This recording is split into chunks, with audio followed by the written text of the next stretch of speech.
There are moments in life you can never forget.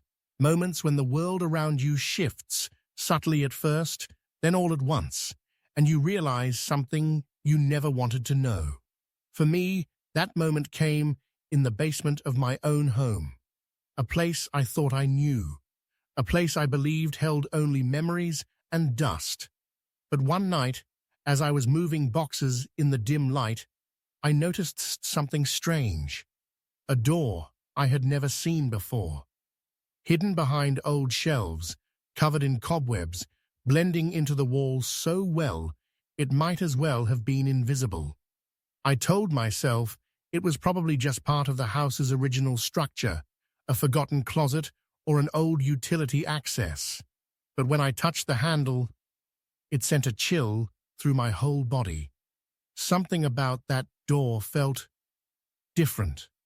It felt like a secret waiting to be uncovered. So I opened it. And what I found inside changed everything. It wasn't a closet. It wasn't a utility room. It wasn't even a part of this house as I knew it. It was a space that seemed to exist apart from reality. A narrow, dark corridor that stretched into a shadow I couldn't understand. At first, I thought maybe it was a forgotten basement tunnel, something built long ago and sealed off. But as I stepped inside, the air grew colder, heavier, as if the walls themselves were holding their breath. Every sound I made echoed back at me, but there was something else in the silence, something just beyond sight. What if the homes we live in, the places we trust, are hiding doors we were never meant to find? What if those doors lead somewhere far beyond what we could imagine? Somewhere that doesn't want to be discovered. Tonight, I'm going to take you with me through that door, to the place I found beneath my own basement, a place that no one should enter. You don't have to believe me. You don't have to be afraid. But once you hear what happened, you might think before opening a door you don't recognize. Because some doors aren't just hidden by chance. They're hidden for a reason. And sometimes, curiosity is the first step into something you can't come back from. Before that night, my life was ordinary. Not perfect, not remarkable, just the quiet rhythm of days spent in a house that felt like it had always been there. The kind of house that shows its age in every creak and crack, where the walls hold memories no one talks about, and the air carries the weight of decades. The house sat on the edge of a small town, surrounded by tall trees whose bare branches scraped the windows when the wind blew hard. It was made of rough stone and weathered wood, with paint peeling in some places and a porch that sagged just a little in the middle. The front door had a brass knob dulled by years of use. Inside, the floors were old hardwood, worn smooth in places from footsteps long gone. The ceilings were low in some rooms, making me feel small, like the house was leaning in to listen. At night, the pipes whispered, and the shadows stretched long across the walls. The basement was the part of the house I had always avoided, not because I was afraid, exactly, but because it carried a feeling I couldn't put into words. It was down a narrow flight of stairs with worn wooden steps that groaned underfoot. The door at the top was heavy, painted a dull gray that had chipped in places, revealing splinters underneath. Opening it released a cold wave that always made the hair on my arms stand up. The basement itself was a tangle of forgotten things. Dust covered every surface in thick layers, and the smell of damp wood and earth hung in the air like a fog. Boxes were stacked unevenly along the walls, some sealed shut, others half open, with papers and old clothes spilling out. There were pieces of furniture draped in white sheets, like ghosts frozen in time, and old tools with rusted metal handles resting on cracked shelves. The walls were bare stone, rough and cold to the touch, and the floor was concrete, stained and uneven. A single bare bulb hung from the ceiling on a fraying cord, flickering unpredictably, casting long, wavering shadows that seemed to reach and curl like fingers in the dim light. I never stayed long in the basement. Whenever I was down there, I felt the air grow heavier, like the space itself was pressing down on me. The silence wasn't peaceful. It was complete, almost unnatural, as if the basement swallowed every sound except the pounding of my own heart. Sometimes, I'd catch the faintest hint of a smell that didn't belong, something musty, like old paper, mixed with something sharper, almost metallic. It was subtle, slipping away before I could identify it, but it lingered just long enough to unsettle me. I had learned to ignore the small oddities. A box moved slightly out of place when I knew I hadn't touched it, or a tool missing from the shelf, only to reappear days later on the floor beneath. There were the faint noises too, barely audible, a scrape, a tap, the soft brush of something shifting just beyond my sight.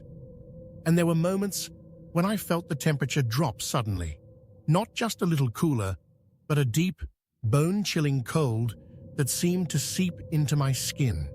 I'd breathe out in clouds, though there was no draft, no open window to explain it.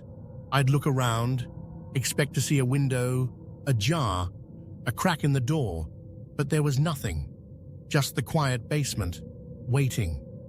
I never spoke about these things. To admit them felt like inviting trouble, or worse, admitting I might not be entirely sane. But on that night, something was different.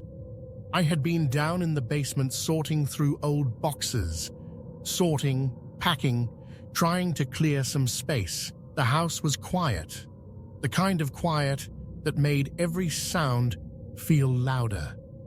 My footsteps echoed against the stone walls, the scrape of cardboard on concrete, sharp in the stillness. As I moved a rickety old shelf, I noticed a faint outline on the far wall. It was subtle, almost invisible in the low light, a rectangular shape painted the same dull gray as the wall, with a thin gap running along the edge. My heart quickened. I should have looked away. I should have told myself it was just the wall's uneven surface. But something pulled me forward, a curiosity I couldn't resist. Reaching out, I brushed away the cobwebs covering the edge and found a handle, cool and smooth under my fingers. The air shifted around me. The temperature dropped once again, sharper than before. I hesitated, the silence pressing in like a living thing, waiting. And then slowly, I pulled the door open. What lay beyond was nothing I could have prepared for. As my hand closed around the handle of that hidden door, a strange unease settled over me. I had expected it to be a simple door, another forgotten part of the house, like the countless others that had been hidden away for years. But this one felt different. The handle, smooth and cold, didn't feel like the rest of the house. It was heavier somehow, like it didn't belong, as if it had been placed there with a purpose, not just to be forgotten, but to be left alone. For a moment, I stood there, staring at it. The air in the basement had grown even colder, a creeping chill that curled around my skin, as though the darkness behind the door was reaching out to touch me. My breath came out in visible clouds, and I could see my pulse beating in my throat. I had never noticed this door before. In all the years I had lived in this house, how could something so significant be hidden in plain sight? The more I looked at it, the more wrong it seemed. The doorframe was made of rough wood, but not the kind you'd expect from the rest of the house. This wood looked new, The edges were sharper, the grain smoother. It didn't match anything in the basement, where the other wood was old and worn. I reached out, but before I could touch it again, I heard something. A faint whisper. It was soft at first, almost indistinguishable from the faint creaks of the house, but then it became clearer. "It's been waiting." The words echoed in my mind, and I pulled my hand back instinctively, my skin prickling with the feeling that someone or something was watching me. The whisper faded, as though it had never been there, but the cold remained, seeping into my bones. I hesitated. My heart was pounding in my chest now, and the basement, which had always felt like a place of silence, seemed alive with noises. The house groaned. The light flickered once again, casting shadows that stretched unnaturally along the floor. I turned my head, half expecting to see something move, but the space was still. Yet, it didn't feel still. It felt like something was watching me, waiting for me to make a choice. I took a step closer to the door. My hand shook as I reached for the handle again. This time, I gripped it firmly and pulled. The door didn't budge. It felt as though it were locked, held shut by something unseen. That's when I noticed it. A small object near the base of the door. Something I hadn't seen before, despite my earlier inspection of the space. It was a piece of paper, yellowed and crinkled at the edges, as though it had been there for a long time. I bent down, my fingers still tingling from the chill that had settled in the air. As I picked it up, I felt an odd weight in my chest, like the air had thickened. I unfolded the paper slowly, each movement seeming louder than the last.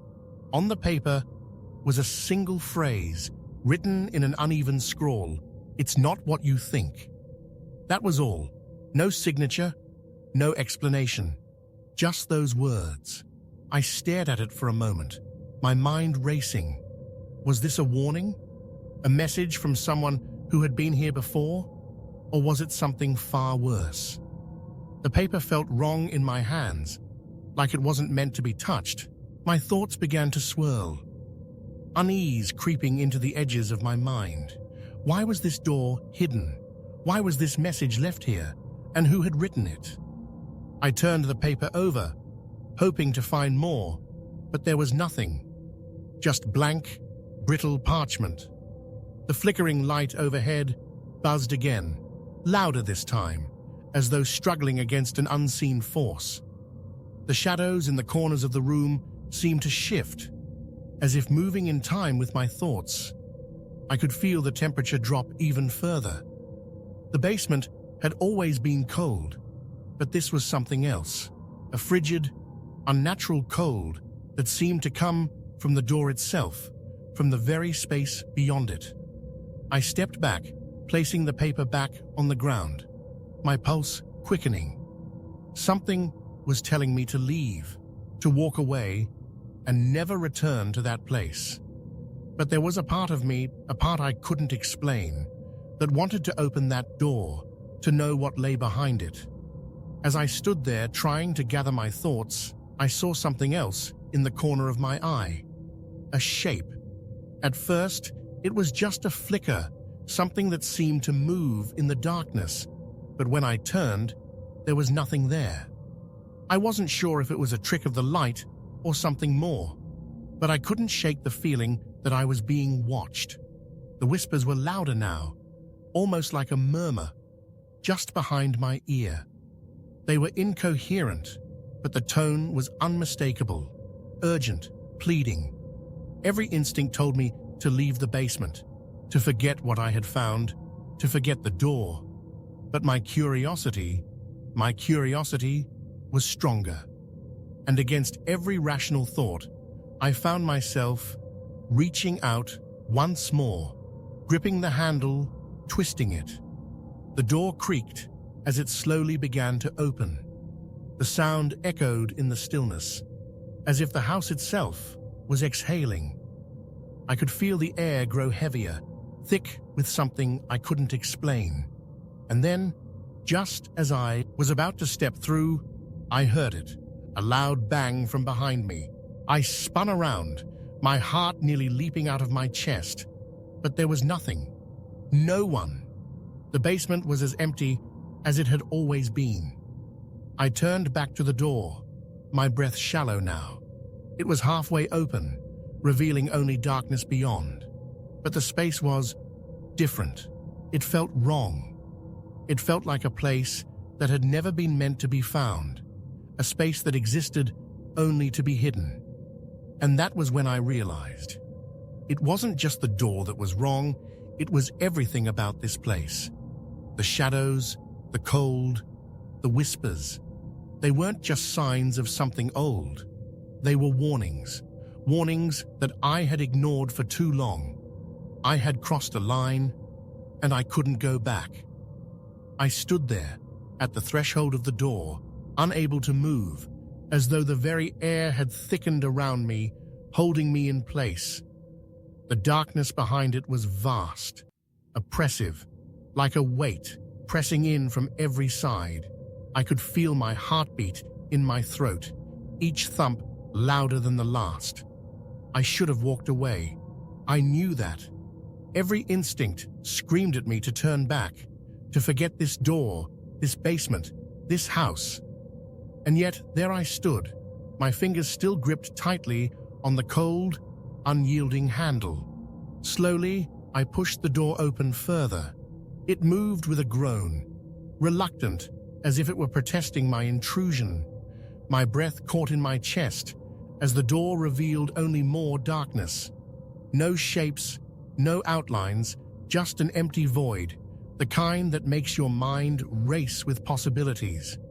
I could barely make out the edges of the room. The only sound was the soft creaking of the house, but even that seemed distant, muffled. There was no other noise, no indication of what lay beyond. I stepped forward, one foot hesitant, then the other. The floor beneath me felt wrong, uneven, but not in the way the rest of the house was. This felt unnatural, like it had been altered, changed. I had stepped into something that wasn't just a room, but something else entirely. The air in the space was thick, almost syrupy. Each breath I took seemed to catch halfway in my chest, and I could feel my pulse quicken with every step. I strained my eyes, trying to make out something, anything, in the dark. The faintest glimmer of a wall, a corner, a structure, but it was just blackness, swallowing everything in its reach. As I moved deeper into the space, I noticed the first strange thing. The walls, though rough and cold, were covered in markings, symbols etched into the stone, worn with age but still visible. I couldn't recognize them. They weren't anything I'd seen before. They seemed to writhe, shifting under the dim light that barely penetrated the gloom. I could feel the air grow colder with each symbol I examined. It was as if the space itself was alive, breathing in, sync with me. I moved forward, but it felt like the walls were closing in on me, pushing me toward the center of the room. Every step echoed back, and the silence pressed so heavily around me that even my breathing felt intrusive. My fingers brushed against the walls, the cool stone sending a shiver through my arm. The marks on the wall seemed to change beneath my touch, their shapes warping as though reacting to my presence. The unease I'd felt before was nothing compared to this. My throat tightened as the atmosphere around me seemed to shift. I could hear something. At first, it was so faint, I thought I imagined it. A whisper, soft and indistinct, like someone speaking just out of reach. But then it came again, clearer this time, a voice. A low, guttural murmur that seemed to come from everywhere. "You shouldn't be here." My body froze. I had heard it, clear as day.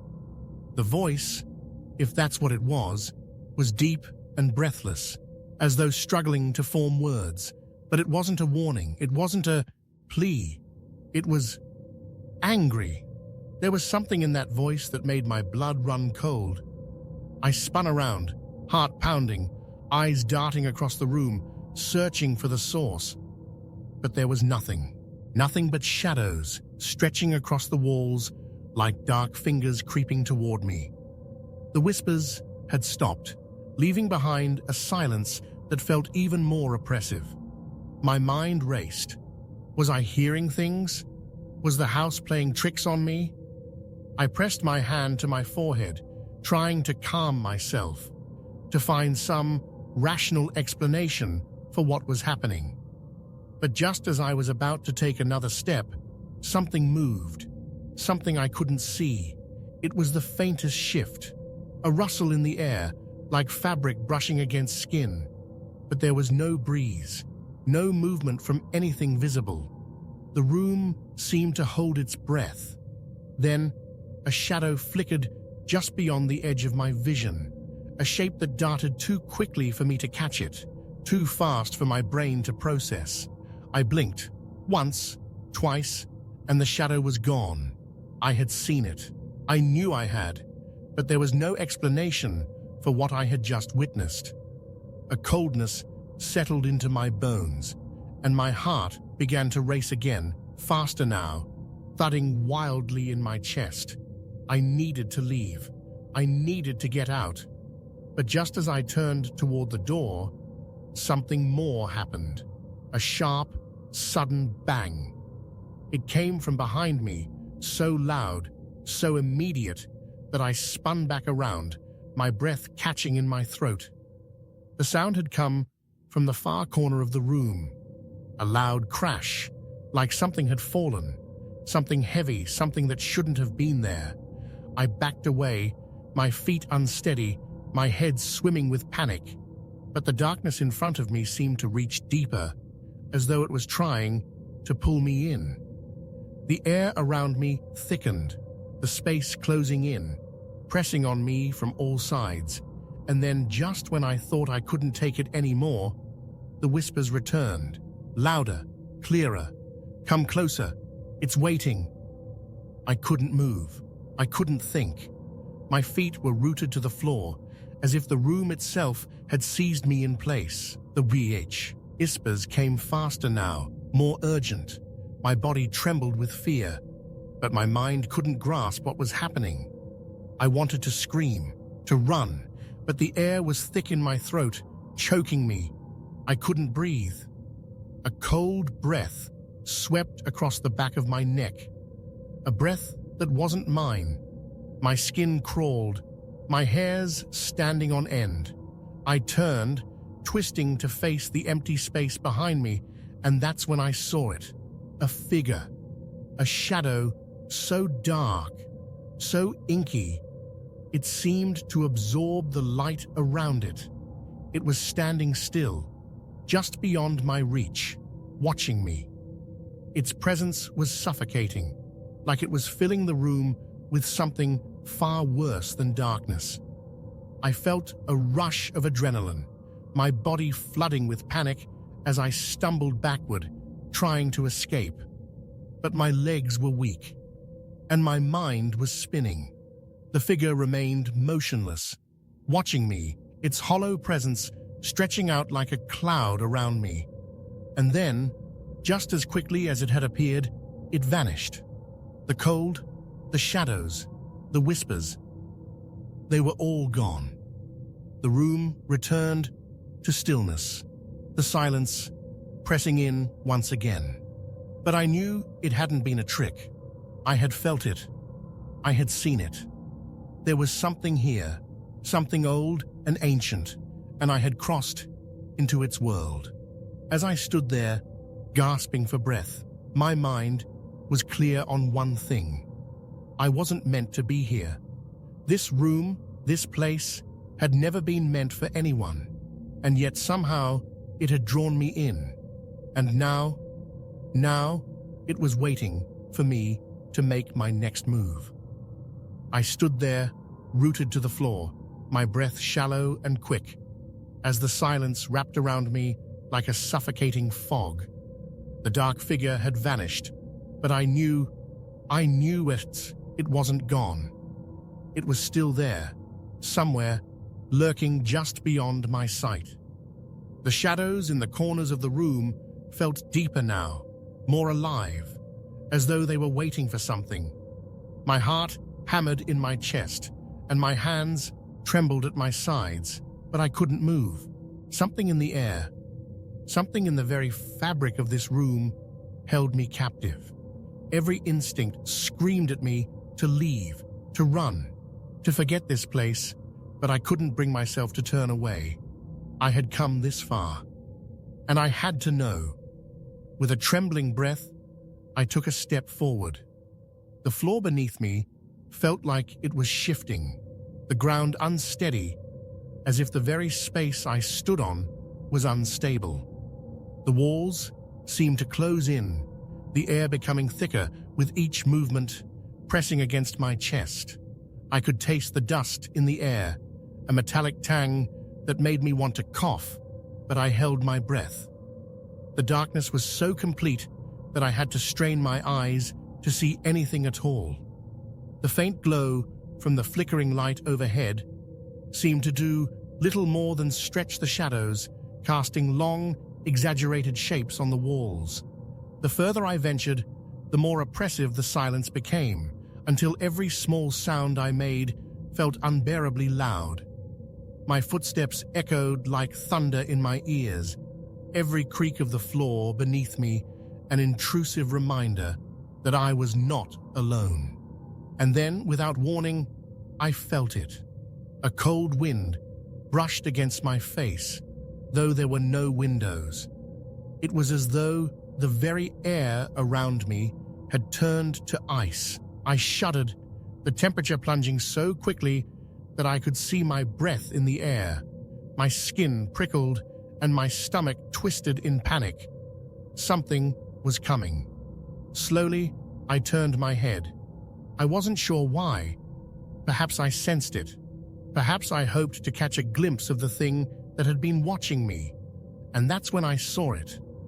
At first, it was just a flicker, a movement in the corner of my eye.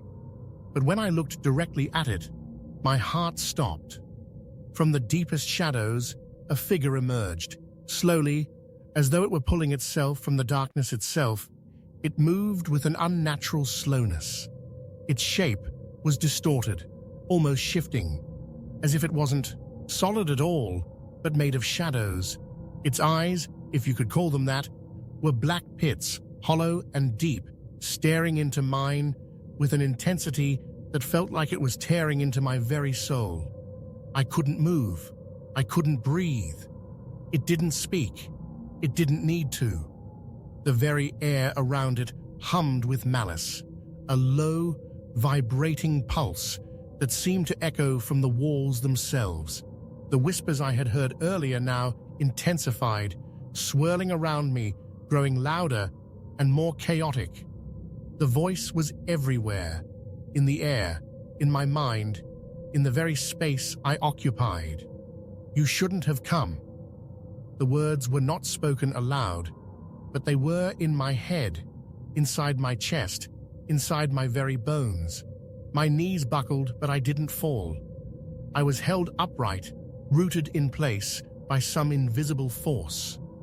My body screamed for movement, but it was as if I were paralyzed, caught between a deep terror and the primal need to flee. The figure took a step toward me, one slow, deliberate movement, and then another. It wasn't walking.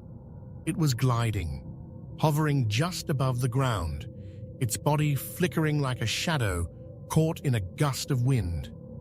The closer it came, the colder the air became, until I could feel it biting at my skin, my bones. I opened my mouth to scream, but no sound came out. My throat was tight, as if something was pressing down on it from the inside.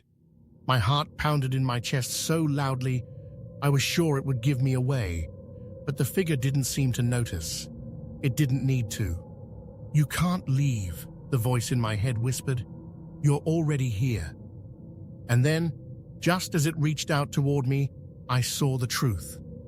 The figure's form wasn't just a shadow. It was something else entirely, something more ancient, something older than this house, older than the earth itself. Its body was made of twisting, writhing darkness, shifting in ways that made my eyes burn to look at it. It was like staring into a void, a place with no end, no boundaries.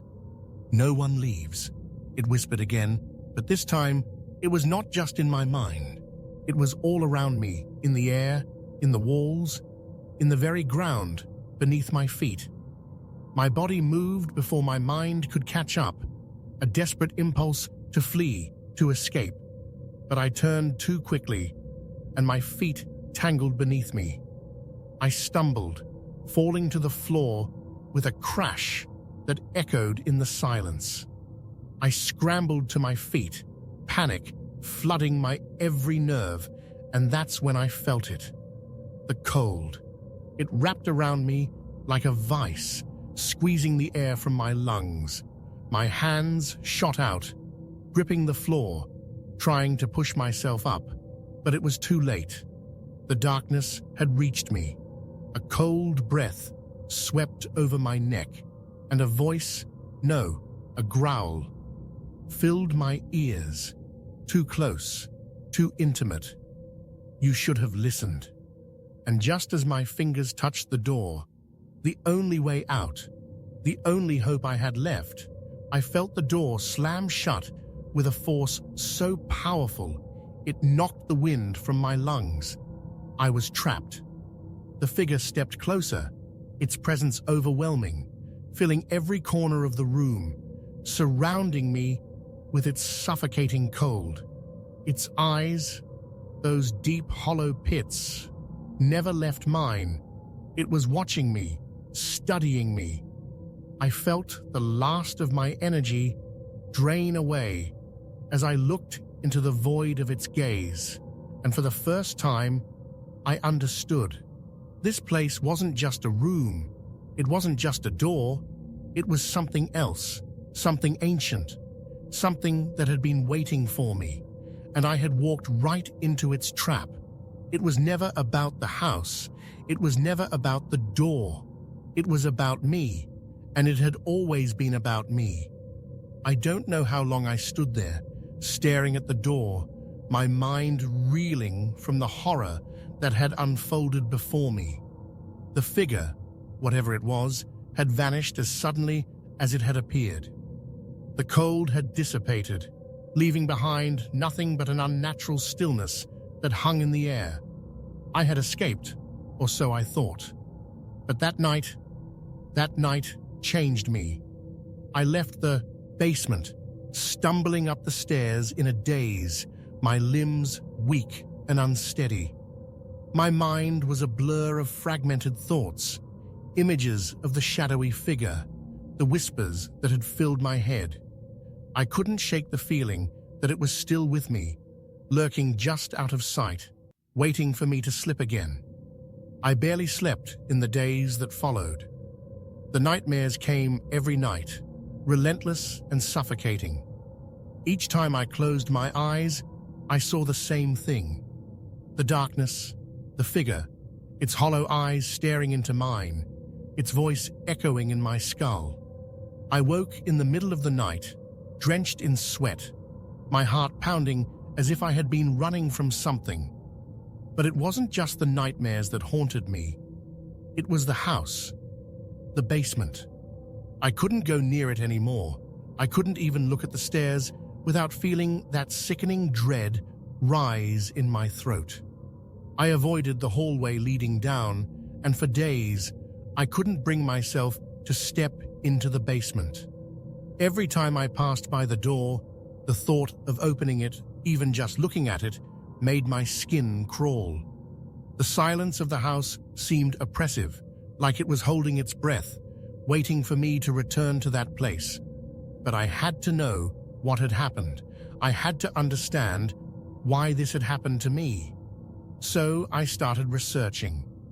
I combed through old records, the dusty archives of the town's history, hoping to find some explanation, something that would make sense of the nightmare I had walked into. I learned that the house had been built over 100 years ago, passed down from one family to the next, each new owner staying for a few years before moving on or disappearing. The local legends were even more unsettling. Stories of disappearances, strange occurrences, and whispers of a dark presence in the town's past. I found nothing concrete, no records that explained the door or the darkness that lived beneath the house.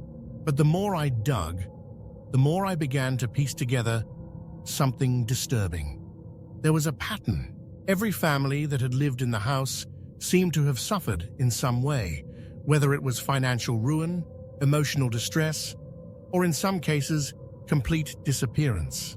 The stories were inconsistent, but they all shared one thing: a connection to the house's basement.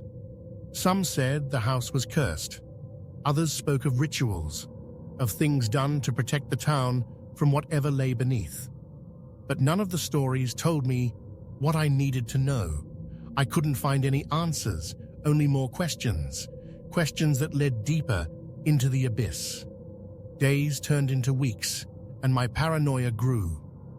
I couldn't escape the feeling that I was being watched, that something was following me, even when I left the house. It was as though the darkness had latched onto me, pulling me back toward the basement. I tried everything to rid myself of it. I called experts, people who dealt with the supernatural, who claimed to have knowledge of things I could never begin to understand. They came, performed rituals, and left, but nothing changed. The air in the house remained thick with something I couldn't name. I even tried to cleanse the space myself. Candles, incense, prayers, all the things people said would banish the evil. But every attempt failed. The presence, whatever it was, simply lingered. It was as though it had become part of the house, part of me, too. I thought about leaving, packing my things, and never looking back. But every time I tried to walk away, I was drawn back, like a puppet on invisible strings. The house wouldn't let me go. One night, I decided to face it. I went back to the basement. The door was still there, just as I had left it, but it was no longer hidden. It was like it had always been a part of the house, standing in plain sight, waiting for me to return. I hesitated at the top of the stairs, my breath catching in my throat, my heart pounding in my chest. But I couldn't stop myself. I descended into the basement step by agonizing step. The moment I reached the bottom, I felt it again. The cold, the darkness, the oppressive weight in the air. I knew that I shouldn't be there, but the pull was too strong. When I reached the door, I opened it again. This time, I stepped through without hesitation. The room was the same, the shadows just as thick, the air just as heavy. But this time, I noticed something new. Scratches on the walls, deep gouges that hadn't been there before. They were all around me, as though someone or something had tried to claw its way out. I backed away from the door, but the feeling was stronger now, that I was not alone.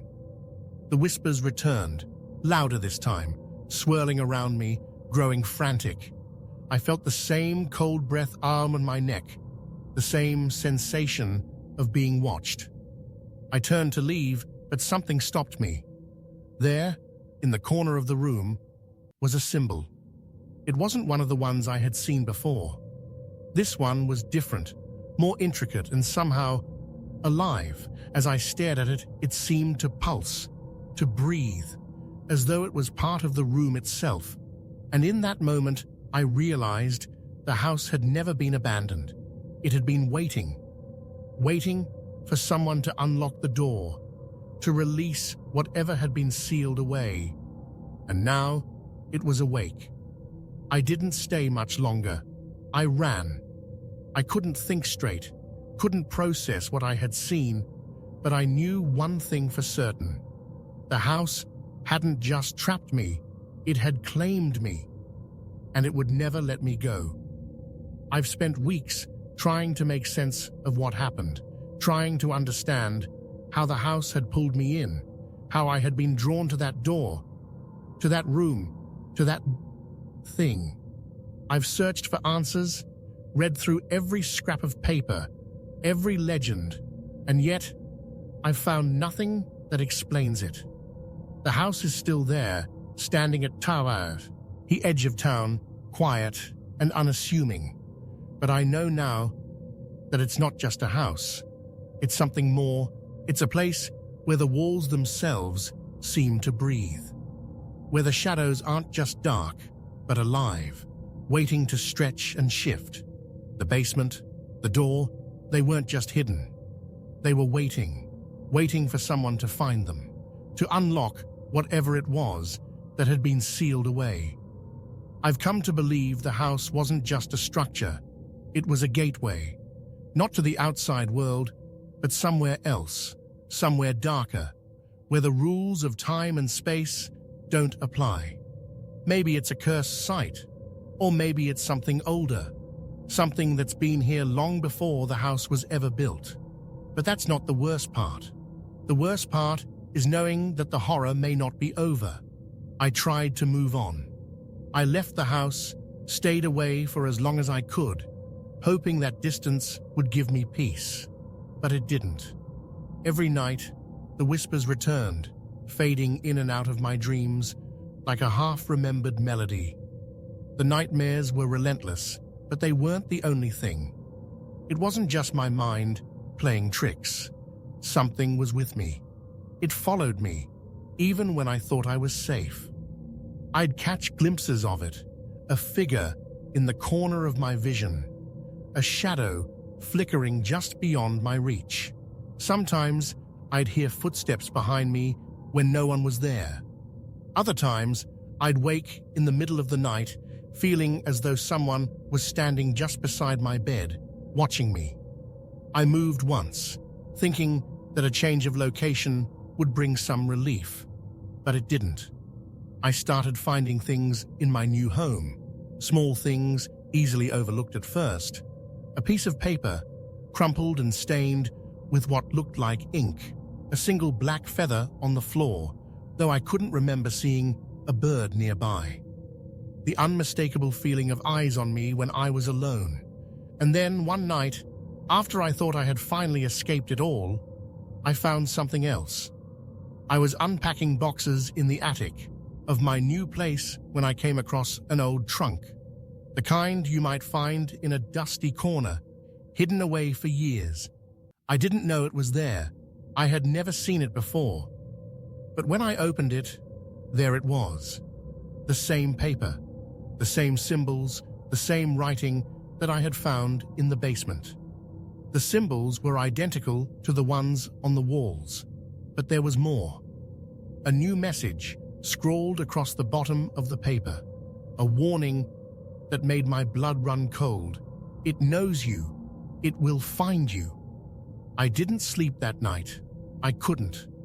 I couldn't stop staring at that paper, at the words that seemed to burn themselves into my mind, the feeling that something was coming, something that had always been there, lurking just out of reach, gnawed at me.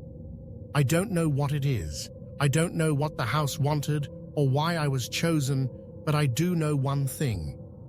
The horror is far from over.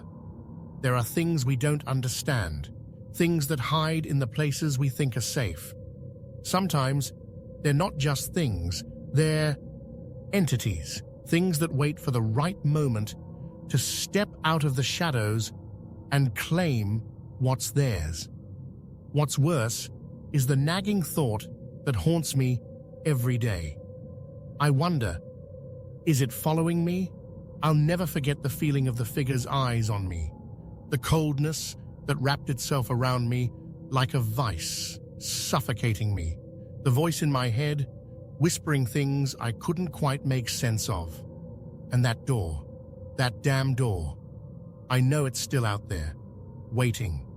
Sometimes I hear the whispers again, not just in my dreams, but in the quiet of the day. They fade in and out of my thoughts, like the wind rustling through trees. And when I listen closely, I hear it, the faintest sound of footsteps behind me. Perhaps I'll never truly escape it. Maybe it's never over. The house wasn't just a place, it was a doorway. And once you've opened it, there's no going back. The question isn't if it will find you again. The question is when. If this story gave you chills, hit like and subscribe for more true horrors every week. You won't want to miss what comes next.